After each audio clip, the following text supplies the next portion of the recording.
doing these little calisthenics so he gets the blood flow into his head. He's bringing it around town. He's bringing it around town, yeah. Bringing it around town. As soon as it goes off screen, he's going to start doing his pelvic, like, what is it, pelvic thrust? The pelvic thrust. Yeah.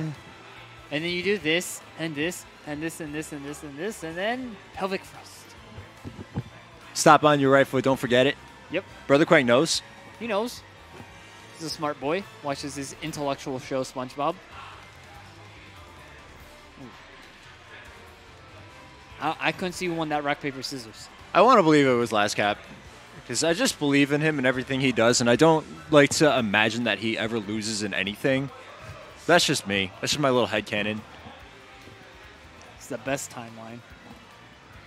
Always the best timeline. Brother Quang looking very pensive right now. He's like, He's so what are deep you in thought. banning?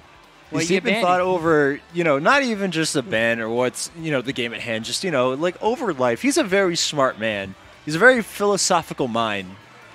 He has a galactic brain. He has a galactic brain, and he knows what's up.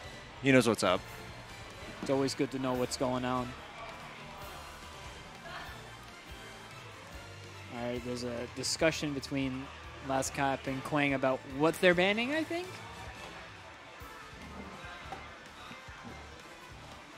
Here's my favorite part about double sets is when you look at your partner and you're just like, what should we ban? And you don't think about it at all, because sometimes when I play doubles, right, I don't think about what I want to ban at all, because I'm neutral to everything, but you have to make the decision. I guess you don't have to, but I want to believe that Brother Quang is just trusting Lazkap to make the decision entirely, because Brother Quang knows what's up. Yeah, he knows what's up. It's like, it doesn't matter to me. I'll play them on any stage. Doing random omegas, please. Ooh, my favorite. 75 meters.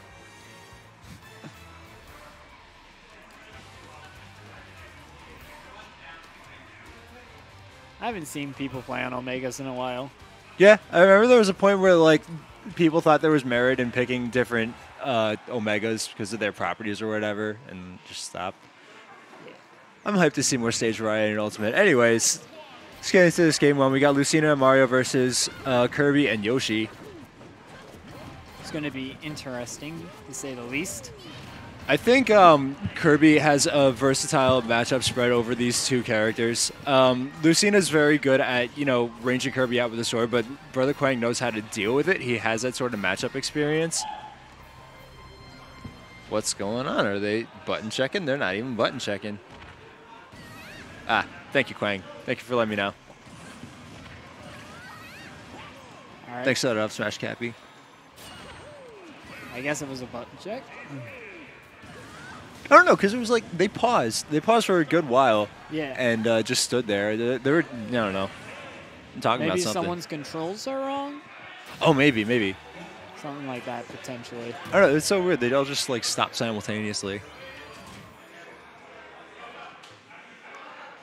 Yeah, it's a weird situation. We might see what the problem is here.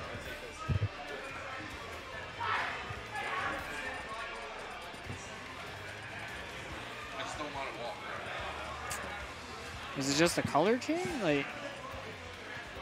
I don't know. It's a mystery to me. I guess we'll never know. All right. Back to FD. So I guess wasn't a disagreement on the stage. Well, here we go. Hopefully for real. Nah, this looks like to be. No, it looks like we're going in now. Yeah. There we go. Yeah, there we go. Big meaty down air from Yoshi. So this is an interesting team dynamic, because Lazkap is sort of like a loose cannon. He does whatever he wants, and sometimes he's very destructive in the process. And on the other hand, Brother Quang is a very patient player, and by that I mean he'll just use Kirby's really low pancake crouch to just camp and do nothing. And I don't know about Mario, but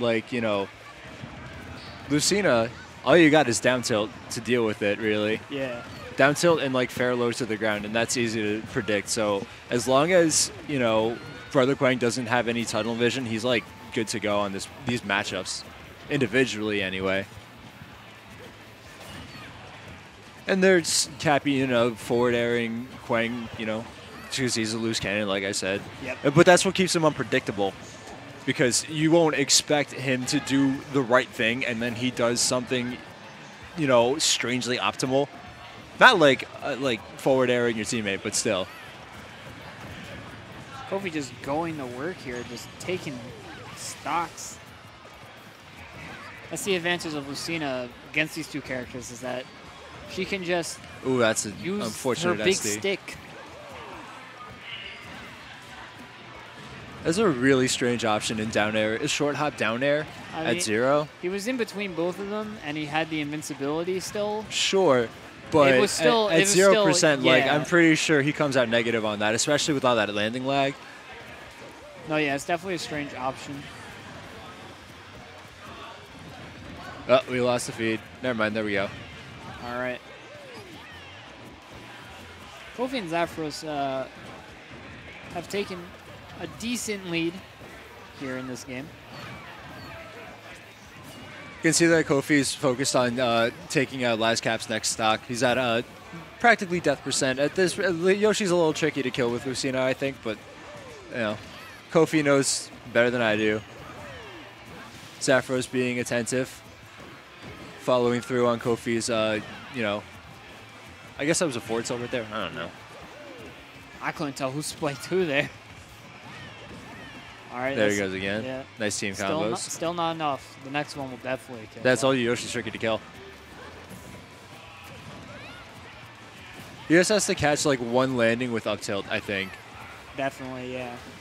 Especially since he knows that Zaphros isn't really taking point on Cappy. Oh, that's a death for sure. Yep. All right, now they have the slight numbers advantage, but... Very good follow-up. And once again, they have the numbers advantage, but not for much longer as Brother Quang comes off of that Angel platform.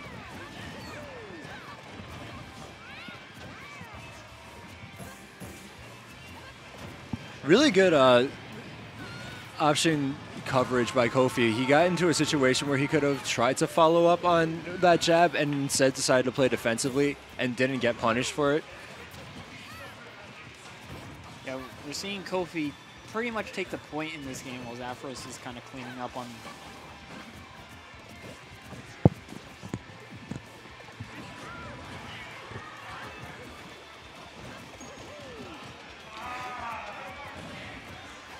Yeah, I mean, playing doubles, it's important that you can just depend on your teammate to be okay by themselves. So if Zaphros is just playing passively and just maintaining stage control and being ready to respond to everything that's coming near him, that's all you really need in a teammate. Did you see Zaphros cape Yoshi's up air and he still died? No, I was looking at all the beautiful scenery behind us, so I missed it. I'm sorry. There's a whole bunch of stuff. That's so dumb.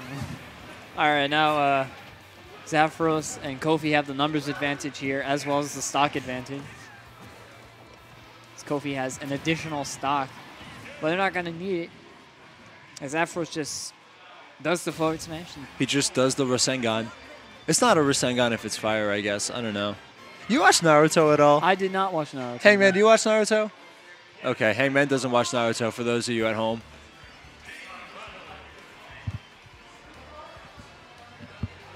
If you're in the group chat, you watch Naruto? I want to know.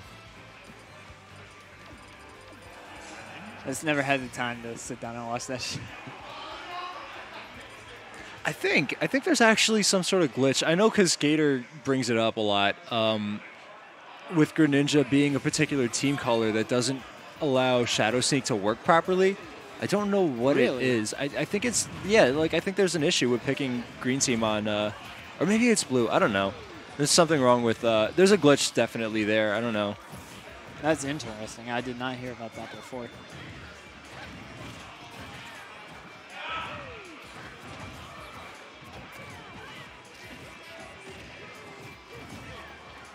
Not only, though, did they switch characters, they switched team color as well. Very interesting. Oh, yeah, I didn't even, realize until right now. I obviously saw Brother Quang, switch to Greninja because, we were just talking about it. And it occurred to me that, oh, there's no more Kirby, just now. I wonder what he plans to accomplish with this Greninja of his, because he takes it seriously as a secondary, I'm pretty sure. But like, whenever I play against Brother Quang's Greninja, like I don't know what I don't get a beat on what he's trying to accomplish. You know what I mean? No, yeah. I guess he just wants to have a character he can play aggressively in a more safe fashion than Kirby. And well, like in the beginning of the first match, I said something about how he's very patient and he wants to just like crouch and camp and everything. And looking back on it, he didn't really do too much of that. He was kind of all over the place and just, you know, trying to keep his head above water. And maybe, you know, Greninja's a better fit for that. Potentially. But Zaphros and Kofi here taking an early lead in this match. Zaphros just loses his first stock there.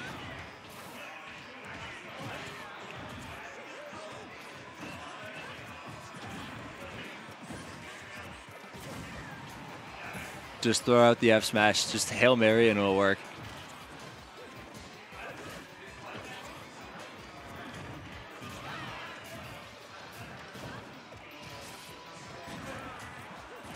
Zaphros just keeping the pressure up at the ledge there. So very nice back air. Yeah. Very nice back air. Quality.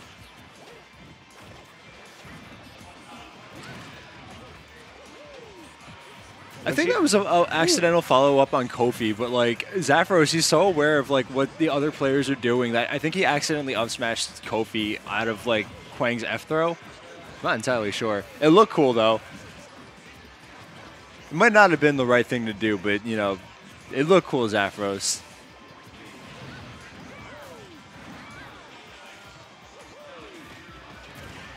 So we have today, for the Yoshi's Island event, we have a couple of out-of-region guests visiting us.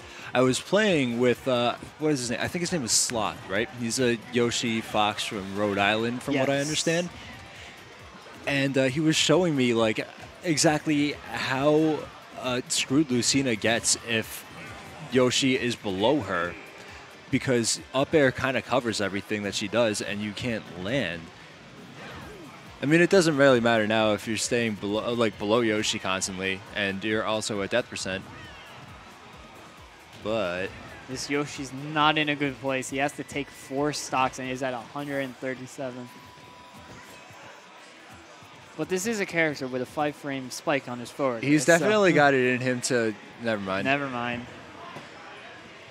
I keep forgetting up B doesn't do anything.